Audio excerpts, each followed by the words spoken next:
founders quit their jobs and created that email newsletter, and is so vital to how we think about building out products to find that continuous product market fit as we build out new offerings. Part of that also is actually knowing who they are. So it's not just saying the thing, it's actually kind of putting your money where your mouth is. And so I like to say that we could describe our Skimm'rs down to the very drink that they order at brunch. And I'm not kidding. Like our company and our employees can say everything about this person, who they are, where they live and what that breakdown looks like, what they do, what they read, what they like, what problems they have going about their day and going about their lives. And that is driven by constant user research and insights work that we do on a daily and a weekly basis. Part of that is that we invest really heavily in broad strokes research. So we do diary studies on a very consistent basis. We get on the phone with our audience at least once every 2 weeks, whether it's for product testing or just asking them questions. And it is, again, really, really embedded in the DNA of who we are and what this company does all the time. What I like to say, too, is that this is really similar to ESPN and Grantland back when I was going to try to connect the dots between these things, right? So at ESPN, it was very similar. I remember being in all the conference rooms, and everywhere it would say, our mission is to serve sports fans everywhere, every day. And you could talk about a sports fan in all sorts of ways, but they were a fan. And so when I was at Grantland, these were Bill Simmons' people. It was his fans. They were humans. And when at ESPN, whether it's a fantasy user, somebody who's obsessed with soccer, or like an NFL fan, you knew that person that you were working for and building for. And it was huge and a big part of that company culture every single day. Part of knowing them also is actually generating the data and insights and putting that together in a really structured way. So something that we've done at theSkimm relatively recently, about a year ago, is we've gone through this concept of like a loyalty exercise. So we look at audience engagement data across all of our platforms. So that's everything from the newsletter to the app to the website to our social channels to our audio products.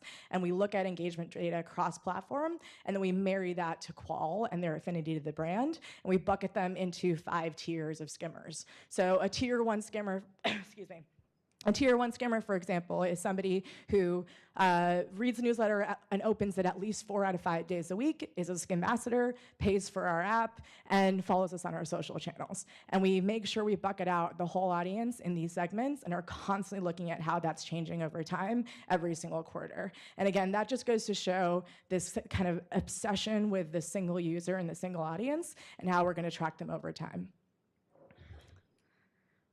Another part of this is actually making sure you're evolving with them, because it's not just good enough to say, what are they doing with us? What are they saying about us? It's also saying, who are they and how are their problems evolving over time? So for us, that's really important because guess what? Millennial women have changed a lot in the last few years. They are now moving into entirely new trajectories of their career. They're going through life decisions. It's just a whole new set of people than it was 5 years ago, 7 years ago when theSkimm was first started.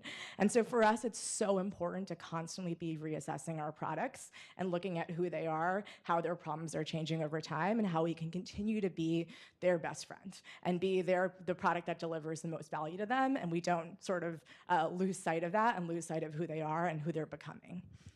My favorite example of this is actually the Daily Skimm.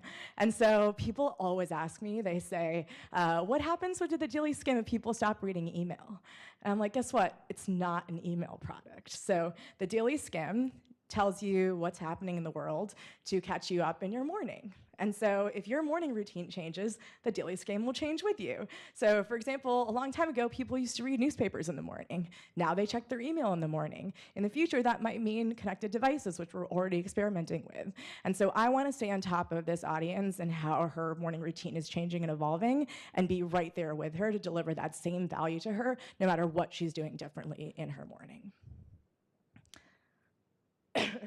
Another example is focusing on how their actual problems are changing over time. So theSkimm, as a company, we've spent a lot of time thinking about the Millennial Woman and, again, the types of questions that are coming up for her. And we've started to test and experiment with a lot of different new categories. So up here, you have an example of in our texting product, we actually offered the opportunity to ask about financial advice from Elvest Financial Advisors as a partnership. And we're thinking a lot about how theSkimm can be a guiding light for them in all sorts of ways, even beyond news.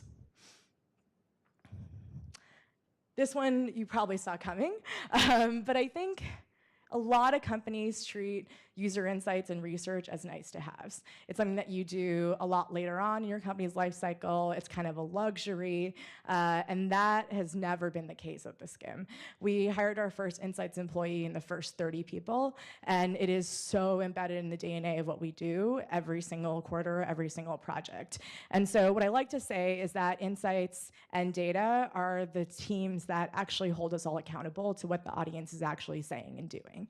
And that is their job. Their job is to say, no, this is what they are saying, this is what they are doing, we are not following them, or what we are saying is wrong, or actually you should be thinking about this. And so the insights team actually tends to break up their work into 2 different areas. They do a lot of that broad strokes research, like I mentioned, so diary studies, just broad strokes research around what problems women have in their lives, and then we do a lot of, obviously, user research around actual product testing and how that should evolve over time. But again, it's really embedded in the core of the company and is not treated as kind of a luxury or a nice to have. ESPN was the same way. My last 2 years at ESPN, we went down to Disney World every month to user test and just get in front of sports fans coming from all over the world. And it was the most amazing experience because Disney World is obviously incredible, but it's also a place where people are coming from everywhere. And so you get to talk to all types of sports fans and put your products in front of all sorts of people. And it was a recurring thing that was always on the calendar and something that we were doing no matter what stage our products were at. And it was so important to have that embedded in the DNA of how we operated and what we did. The second thing is when you have a really obsessive audience and you're trying to figure out what products you want to build for them, it is really important to figure out the right balance between having a vision, having a North Star, and that user feedback and what you're going to do about it. So first and foremost is when you're getting feedback, when you're testing things, when you're asking them questions, it's so important to really extract the problems from the wants. So Skimm'rs love talking to us. I can tell you that every day we have hundreds of people who just hit reply to the email and just type their feelings to us and things that they want from us, which I love. And we actually have all of the company go through rotations to actually respond to user emails, which is awesome.